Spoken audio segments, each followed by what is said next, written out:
Hello， 大家好呀，我是正正。好久都不做日本的都市传说了，经常看 ACP 也容易看腻的是吧？所以为了调动大家的胃口，今天咱们就来讲一个悬的不要的东西。没错，又是咱们的娃娃系列。说到娃娃，我觉得它就是一种很悬的东西。世界各地也发生过不少关于娃娃的灵异事件，至今为止我也讲了不少阴间的娃娃了，从安娜贝尔、罗伯特娃娃、俄罗斯娃娃尸体，真的是一个比一个玄幻。如果大家没有看过的话，可以去考古。那今天咱们说的这个娃娃真的是厉害了，它的头发在几十年的时间里还在缓慢的增长，包括到了现在，依旧还在不断的变长。听到这里，我相信大部分的朋友一定怕的手开始哆嗦，一不小心点了3连了。那放心，本期不会让大家失望的。那咱们就赶紧进入今天的正题吧，一个正在长头发的娃娃。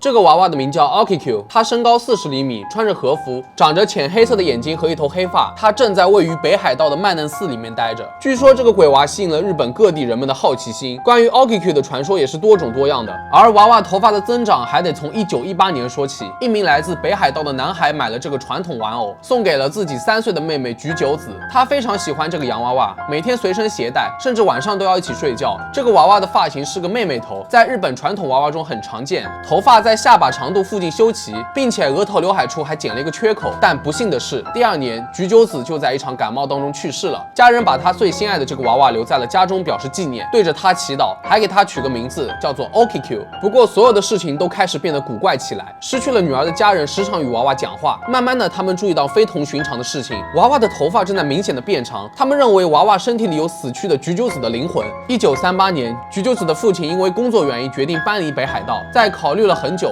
他们认为把娃娃留在北海道是最好的，于是把 Okikyo 交给了曼嫩寺的僧人，告知了他们关于头发的怪事。从那之后 Okikyo 就一直待在了神庙里。果然，娃娃的头发越来越长，已经有了25厘米了。本来是个妹妹头的发型，头发已经快长到了膝盖，而且这并没有停止生长的迹象。僧人们还时不时的会修剪她的发型，然而剪完它还一直在生长。对于一个闹鬼的娃娃来说，擅自修剪她的头发似乎很危险，但一名僧人声称自己梦到了 Okikyo， 为了完成他的心愿才帮他剪头发的。随着越来越多的人知道这个恐怖的娃娃，这引来了许多慕名前来观看的人，并且寺庙的人对洋娃娃进行了多次科学检查，得出的结论都是一致的。洋娃娃的头发确实是人类儿童的头发，但没有人能够解释为什么娃娃的头发会一直长。大家想象一下，如果你以后脱发严重到需要戴假发，戴着发现假发自己变长了，那岂不是要吓死人吗？到底是你戴假发还是你被假发戴着呢？更恐怖的一点是，据说如果你离 Okikyo 足够近，盯着他的嘴巴，还能看到他的嘴巴微微张开，慢慢的看清里面的牙齿，这就有点真的玄幻了。似乎死去的菊久子就生活在这个娃娃的躯壳里面。一般来说，在超自然现象中，如果一个人去世并留下属于他们的东西，例如头发、指甲或者类似于洋娃娃，那么灵魂可能就会回到这个物体上。所以有许多仪式是必须烧掉死者的一些随身物品，灵魂才可以安息的。不过后来有些人怀疑这个 Okikyo 可能是个机关人偶。其实在日本就有机关人偶的传统工艺，在17至19世纪的江户时代是机关人偶最盛行的时代，它内部设置了自动机关，可以使人偶做出一些人类的动作。那如果 Okikyo 也是个机关人偶的话，是不是体内也有个变速装置，它可以控制头发的生长，但是速度设置的足够慢，以至于没有人发现玩偶体内是有机关存在的。但其实如果真的是机关人偶的话，那也该有一些内置机关的隐蔽开关吧。如果真的要检查的话，怎么会查不出来呢？我觉得吧，不管这个娃娃是不是机关人偶，寺庙的人或者外人也不可能一斧头把它劈开来探究它到底是不是真的有灵性。说实话，他们也不敢。再说了，如果真的想查，应该拿菊久子母亲的头发与洋娃娃的头发进行 DNA 对比，如果他们是相同的话，